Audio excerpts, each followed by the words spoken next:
মাননীয় মুখ্যমন্ত্রী একটি বিষয়ে সভাকে অবগত করবেন, আমি ওনাকে বলতে অনুরোধ করছি। মাননীয় অধ্যক্ষ মহোদয়, আপনাকে ধন্যবাদ জানাই। একটি বিবৃতি দেওয়ার সুযোগ করে দিয়েছেন আমাকে। কেন্দ্রীয় স্বরাষ্ট্র সমবায় মন্ত্রী মাননীয় অমিত শাহজি তার 3 দিনের পশ্চিমবঙ্গ প্রবাসের সময় তিনি গতকাল একটি চিঠি রাজ্যের মুখ্যমন্ত্রী হিসেবে আমাকে দিয়েছেন। আপনার অনুমতি নিয়ে আমি চিঠিটি পড়ছি।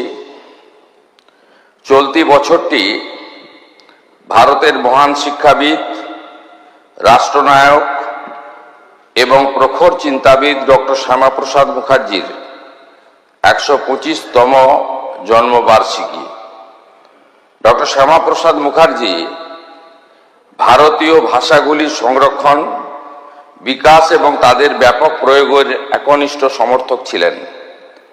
তার দৃঢ় বিশ্বাস ছিল যে প্রশাসন, শিক্ষা এবং জনজীবনে ভারতীয় ভাষাগুলির যথাযথ স্থান পাওয়া উচিত, কারণ গণতান্ত্রিক শাসন ব্যবস্থা তখনই কার্যকর এবং জনমুখী হতে পারে যখন এটি জনগণের নিজস্ব ভাষায় পরিচালিত হয়। এই পরিপ্রেক্ষিতে আপনাকে এই অনুরোধ যে পশ্চিমবঙ্গে বাংলা ভাষার কার্যকর এবং ব্যাপক প্রয়োগকে প্রশাসনের প্রতিটি স্তরে উৎসাহিত করার জন্য প্রয়োজনীয় পদক্ষেপ নেওয়া হোক। বিশেষত এটা নিশ্চিত করা আবশ্যক যে ভূমি ও ভূমি সংস্কার কার্যালয় থেকে শুরু করে মুখ্যমন্ত্রীর কার্যালয় পর্যন্ত প্রশাসনের প্রত্যেকটি স্তরে ফাইল পরিচালনা, টিকা অর্থাৎ নোটিং, দাপ্তরিক চিঠিপত্র এবং সরকারি আদেশগুলি বাংলা ভাষায় করা হবে।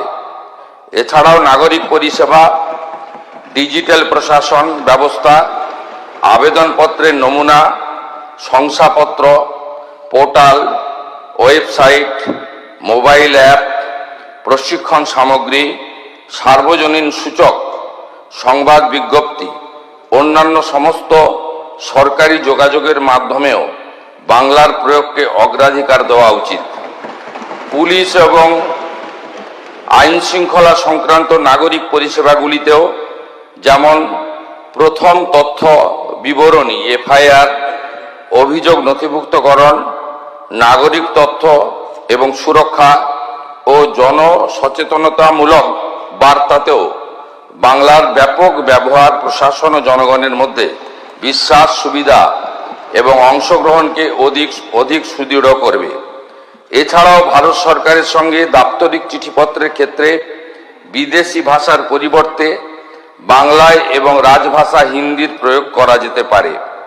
স্বরাষ্ট্র মন্ত্রক, আমার অভিজ্ঞতা হলো যে ফাইলের পরিচালনা, টিকা নোটিং, দাপ্তরিক চিঠিপত্র, সরকারি আদেশ, অন্যান্য প্রশাসনিক কাজ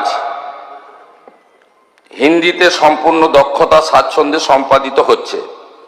এই অভিজ্ঞতা ভারতীয় ভাষায় সুশাসন এর সম্ভাবনাকে আরও সুদৃঢ় করে।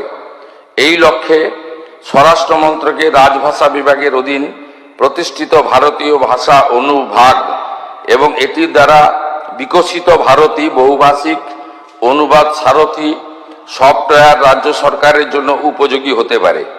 এই বিভাগটি ভারতীয় ভাষাগুলিকে প্রশাসনিক কাজ, অনুবাদ, আদর্শ, পারিভাষিক শব্দাবলী, ডিজিটাল ভাষা সমাধান এবং সক্ষমতা তৈরির ক্ষেত্রে বিশেষজ্ঞ এবং বাংলা ভাষার ব্যাপক ও কার্যকর প্রয়োগের জন্য প্রয়োজনীয় প্রযুক্তিগত এবং প্রাতিষ্ঠানিক সহযোগিতা প্রদানের সচেষ্ট।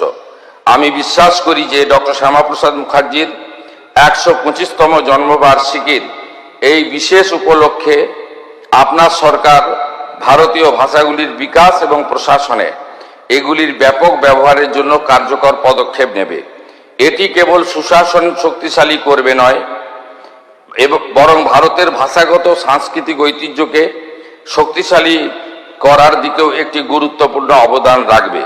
শুভেচ্ছা সহ আপনার অমিত শাহ। আমি এই পরিপ্রেক্ষিতে রাজ্য সরকারের পক্ষ থেকে ঘোষণা করছি, আগামী 1 সেপ্টেম্বর 2026 থেকে পশ্চিমবঙ্গে সর্বস্তরে আমরা বাংলা ভাষাকে বাধ্যতামূলক কার্যকর করলাম। আমাদের সরকারের পক্ষ থেকে এই সময়কালে অনুবাদক বা অন্যান্য যে বিষয় থাকবে সেগুলো করা।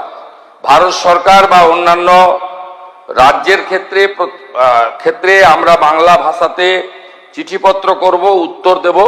তার সাথে সাথে ভারত সরকারের সঙ্গে যোগাযোগ সংক্রান্ত বিষয়ে আমরা বাংলা ভাষার সাথে হিন্দি ভাষাতেও উত্তর বা প্রশ্ন চিঠিপত্র আদান প্রদান করব।